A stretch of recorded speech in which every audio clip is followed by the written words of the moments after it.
দিনও উনি নামাজ পড়াইছে, মুনাজাত করছে এবং ইনার পিছনে যারা নামাজ পড়ছে এদের নামাজ খ্রিস্টানের পিছনে আমরা এসে পেয়েছি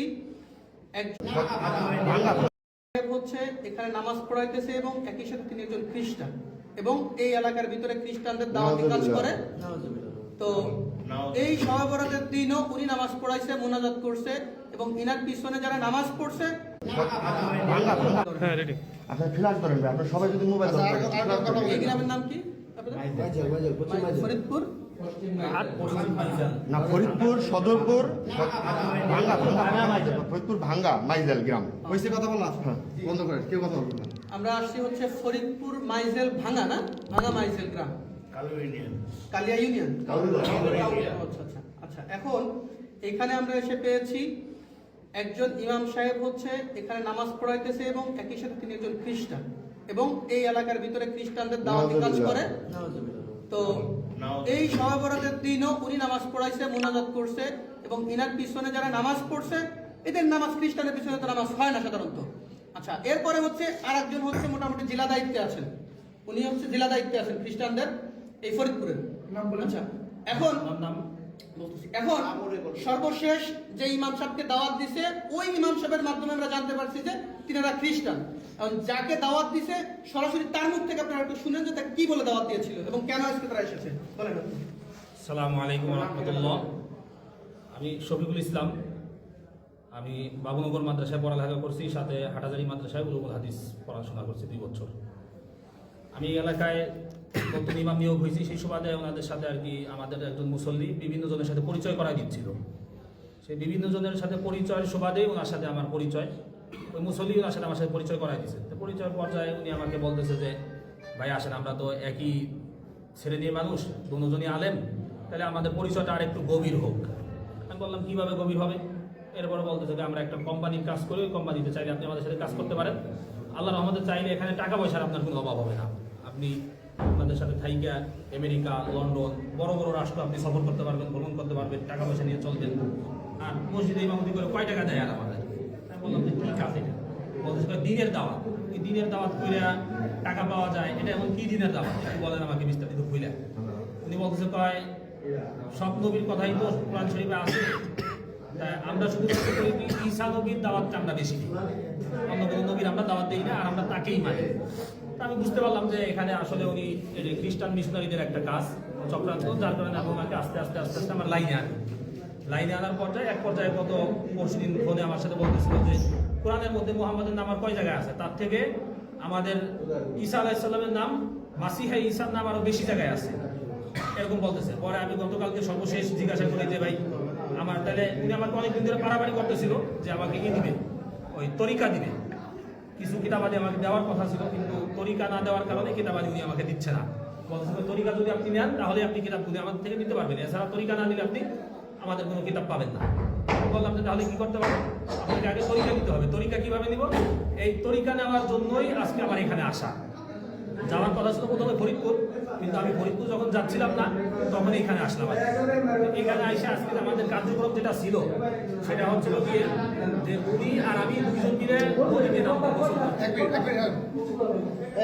আজকের প্রোগ্রাম যেটা ছিল সেটা হচ্ছিল কি আমরা দুজন একসাথে নদীতে নামবো, উনি আমার মাথার উপরে এভাবে হাত দিবে, হাত দিয়ে বলবে যে আপনি কি মাসিহা ঈসাকে একমাত্র মুক্তিদাতা হিসেবে মেনে নিলেন এবং এই ধর্মের উপর কি আপনি থাকার জন্য প্রস্তুত? আমি তখন বলবো যে হ্যাঁ। বলার পরে উনি আমার মাথা ধরে চাপ দিবে, আমি পানিতে ডুব দেবো, এরকম নাকি 3 বার করা হবে।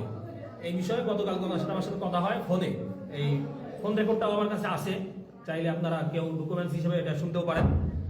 এই হিসাবে আজকে আমার এখানে আসা। ওনাদের গত 1 তারিখে ঢাকা একটা প্রোগ্রাম হওয়ার কথা ছিল, হয়েছেও সেটা। আমাকে উনি যেটা বলছে যে এখানে নাকি শত শত আলেম নাকি থাকে উপস্থিত, যারা বাংলাদেশের বিভিন্ন প্রান্তে মসজিদ মাদ্রাসার খেদমতে আছে। আমার সাথে ওনার সাথে ভিডিওতে কথা হয়েছে, ওইখানে উনি আমাকে পরিচয় করা দিচ্ছে একজন আলেম, যে সে নাকি মিশর আল আজহার বিশ্ববিদ্যালয় থেকে নাকি পড়ালেখা করে আসছে। তাই উনি আমাকে যখন পরিচয় করা দেয় তখন উনি এখান থেকে বলতেছে কাইফা হাল, আমিও এদিক থেকে বললাম যে কাইফা হাল ইয়া আখি আলহামদুলিল্লাহ ইবি খায়র, এরকম বললাম। এরপরে দেখুন উনি আমার বাংলা বলতেছে। তাই বুঝলাম যে উনি মিশর থেকে পড়ালেখা করে আর যদিও আসে নাকি সত্য না মিথ্যা আল্লাহ জানে, তবে উনি আর কি আরবি কিছু পারে।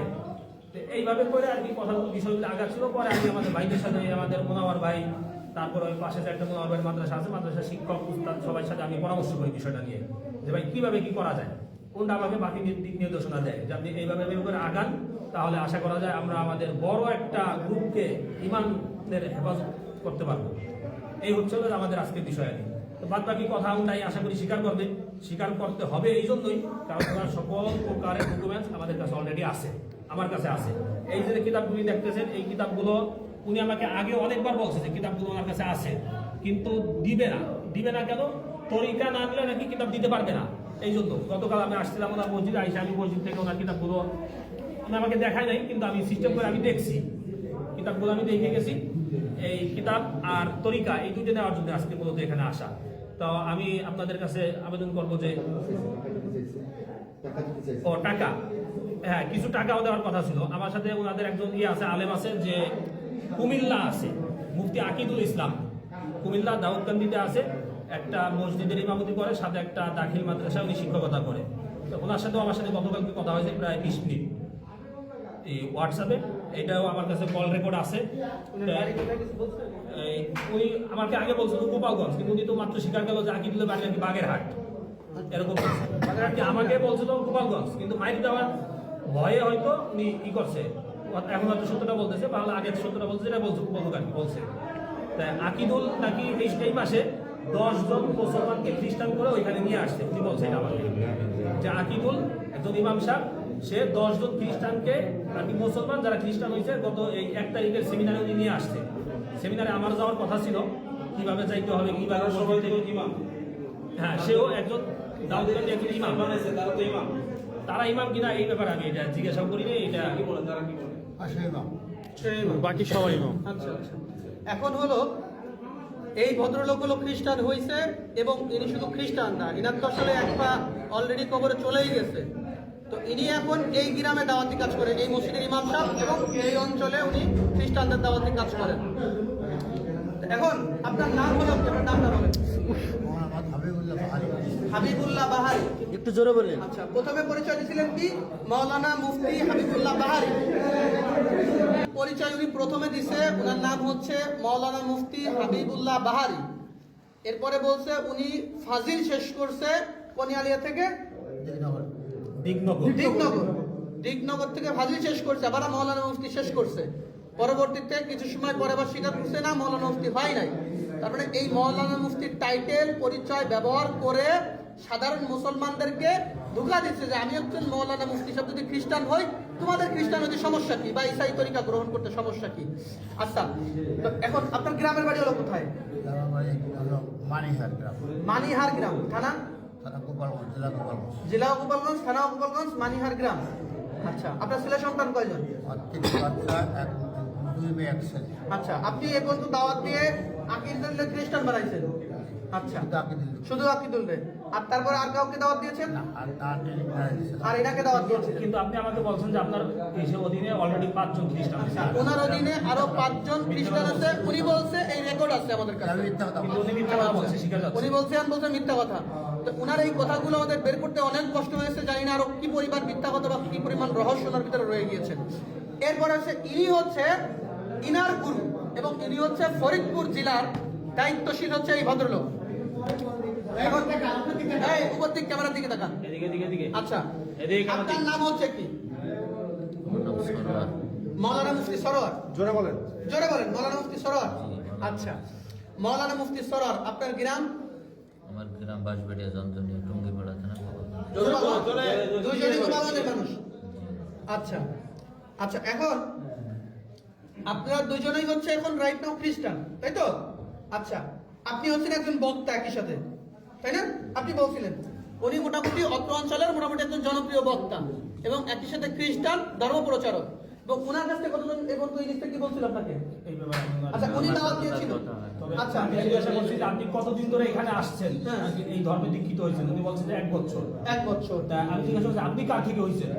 আমি হচ্ছি সরোয়ার থেকে। আমি বলছি 1 বছর আসছি এখানে। আচ্ছা, আপনি হয়েছেন সরোয়ার থেকে। আপনি এই ধর্মে দীক্ষিত হয়েছেন এরকম বলছেন, আর আপনি সরোয়ার থেকে। এক মিনিট, ওদিকে ফিরে।